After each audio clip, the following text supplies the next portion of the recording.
तो टीका लगाता रुके तुम्हें किया था। ये हमारे बाबू के लिए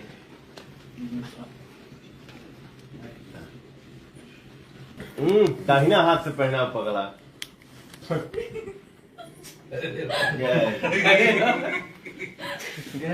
सुन पहले ऐसे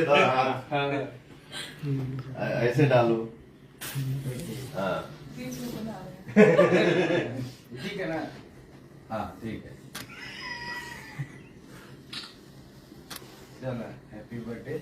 हैप्पी बर्थडे। हैप्पी बर्थडे भाभी। जय श्री राम। जय श्री राम। हमेशा एकदम मस्त रहिए आप लोग, ठीक है।